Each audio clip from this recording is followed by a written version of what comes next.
Oh! Whoa. What's going on, guys, and welcome to Built. Today we're going to be working on my son's side-by-side again. Now, he got this from my mother-in-law a few years ago, and it worked maybe 4 times before all the batteries and electronics just got roasted. So I decided we were going to put a gas engine in it. Before we get into the stuff for today, which is suspension, should be really cool, let's recap what we've done so far. A lot of plastic we didn't need anymore, so we cut it off. We determined our steering wheel location and got it mounted. We built a custom tubular frame with our rug fab bender. Went to Harbor Freight, got an engine, got the transmission from Amazon.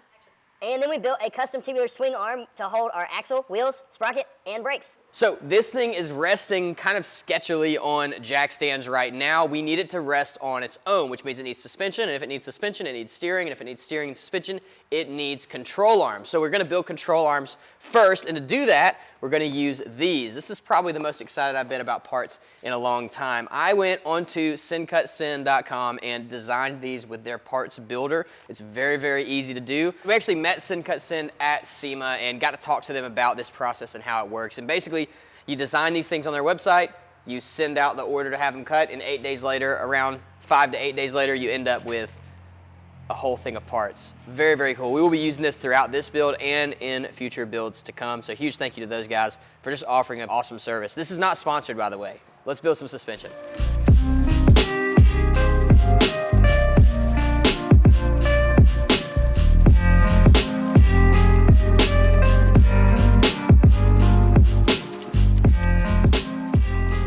All right, this is control arm V1. Now, I need to say this. I don't know what I'm doing. I'm not sure this design is going to work, but we're going to try it and just see.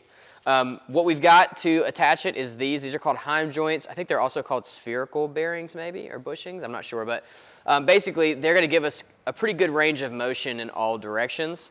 We'll stick those into the end of our control arms, and that way when we mount them, it'll be able to move forward, backward, up and down the way we need it to. They're also adjustable, so they'll thread in and out, which means we can adjust our alignment with these as well. So really, really cool things. They're not cheap. A set of 8 was $60, and that's like a budget-friendly set, but they do solve a lot of major issues. So we're gonna tack these in on either side, and then we'll go mount it to the frame.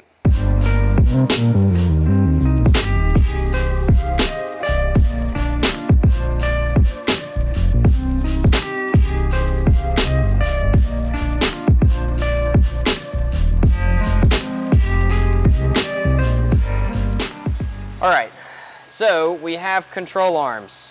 This is not a design that I've found on the internet. It kind of looks like some things I've seen before. I think it might work. I just don't know. As I'm used to seeing anyway, it'll be like A arms. They look like the letter A. You have 2 mounting spots up top, 2 on the bottom, and it pivots around those 2 places. This is obviously much weirder than that. As you can see though, it does move up and down. Planning on passing the steering through right here. This is a small vehicle, so we don't need a ton of travel. And we should have a pretty good bit here. And we're gonna pick up a little bit more by misaligning our bolts on our spindle. So right now, the spindle is actually the thing fouling out.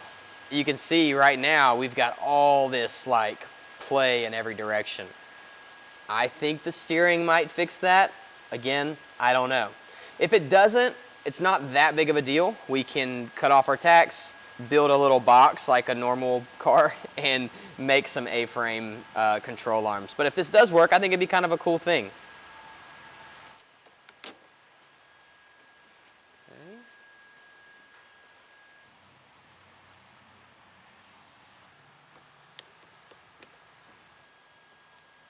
So our steering shaft's too long. This is made for like a full-size go-kart, and this is everything but a full-size go-kart. We need to be about 4 inches shorter. So what I'm gonna do is take 4 inches out of the center. We'll just cut that out, and then we're gonna weld it back together, maybe using a sleeve if we can make one, just to give it some more strength. And then that should allow us to run the steering where we wanna run it. It should tighten everything up, and I think it's gonna work. All right. That is looking cool. Now, obviously, we'll finish weld around that, but for now, I'm just gonna test fit it like this, and I think it looks really good. So we welded around it, and then slid the sleeve over it. We'll weld around again. Definitely overkill, but I mean, look at this thing. Go.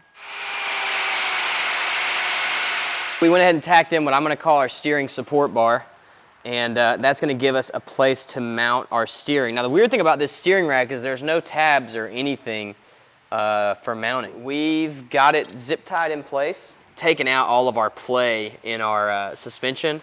There's only one more spot where we've got play, and it's actually inside of here. You can see that. Eric just tripped over the heater. But you can see that there's some play right in here, and that we'll use bushings to fix that because it's just 2 different hole diameters. So I have tons of ground clearance up front with this setup. Up here, the steering wheel will actually come out of the stock dash location. So there's a metal sleeve in here that will be welded to the frame. It'll all be solid mounted and stuff, so that's really cool. And it'll just kind of look factory, which is pretty awesome. I can't wait any longer. I've got to show this to you guys. This is our front suspension from the factory. This is what it looks like. And this is the new front suspension. So I couldn't help myself. I was building an off-road car for my kid. It had to have sick suspension. So we got these off of Amazon. The link's in the description with all the other parts we use in this build. And they are fully adjustable. Height, dampening, is all adjustable. It's actually an air shock, so you've got an air valve here to add or remove air, and I think they're gonna work really well for this build. So that'll be kind of the last part on this section, is getting these mounted, and we will get to them. I just wanted to show them to you. This is the craziest bend I've done on this machine. It's a 3.5 circumference, 180 degrees. It's like a shepherd's staff. It's actually more than 180. Yeah, look at that. How cool. We're gonna cut a hole right here first, and then I'll show you why we had to bend a 180 degree hoop. From day one, we've wanted this thing to stick out of the hood, and this kind of presented the perfect opportunity. So you'll see the shock will just stick up through right there. We'll mount it to the upper control arm. And then this little hoop that we just made, we cut it down a little bit. It'll go right in there. As you can see, now all we have to do is weld some mounts on, and we have a mounted shock. How cool. I've taken these tabs and just mounted them to the shock, and that's how we're gonna get our mounting place, which will be about right there. And then we'll transfer them up to the top of the spring and get our mounting place for our hoop, and then we'll be able to tack our hoop into place.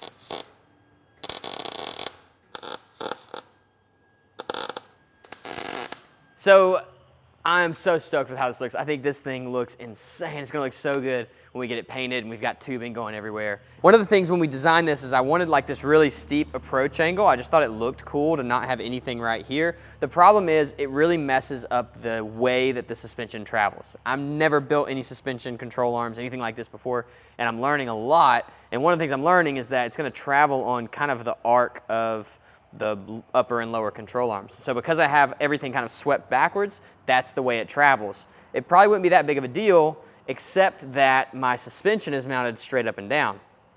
So as this travels backwards, it's gonna pose a lot of struggles, a lot of issues with the way I have the suspension mounted. So we are going to change this design, which that's the reason we've only kind of tacked everything together, because I felt like this was probably gonna happen. But luckily, I think we have a solution. Now, with the upper control arm spring situation, we kind of have this triangle that we've made, and I think it's going to be pretty stable. It's hard to know because we need a little bit more hardware to make everything solid mounted. There's some gaps we got to fill with bushings and things like that, but I think this is going to actually create a pretty stable upper control arm. So we're going to leave this. We're not going to mess with that right now, but the bottom just isn't. If you see, we can rotate it like this, which is bad, right? And that's because the bottom can just kind of do whatever it wants. And as it goes up, it swings backwards. So I want to fix all of those problems, and I really want to get this thing back on the ground, at least the front end. We're going to basically build any kind of suspension you've ever seen on a go-kart, off-road vehicle. It's going to be kind of the same. So we'll come off of this bar down here and up to our front bar right there. We're going to have to trim them down, obviously.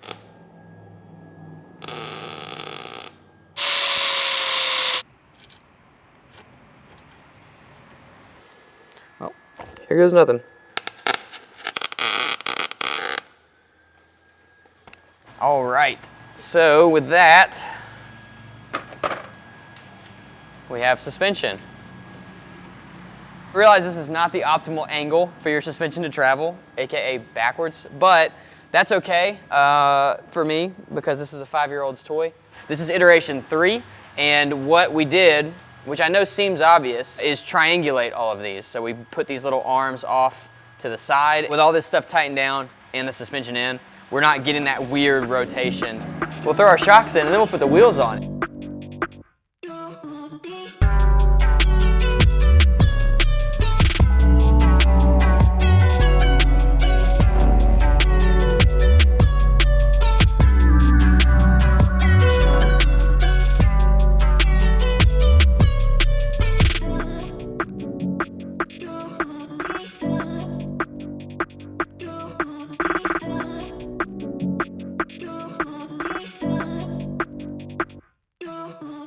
Okay, we did it.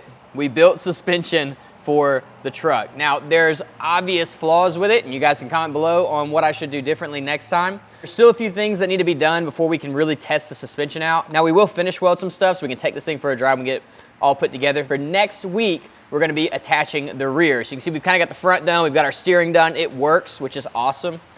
We've still gotta do a roll cage and stuff, obviously, but before we get into that, I want to go ahead and get the rear on. It's going to look so cool. I love the way this has turned out so far. Can't wait to drive it. I can't wait to show my kids. Hope you guys are enjoying this build. It's been a blast. It's been a huge learning experience, and I think it's going to move pretty quick now that we've got all the hard stuff out of the way.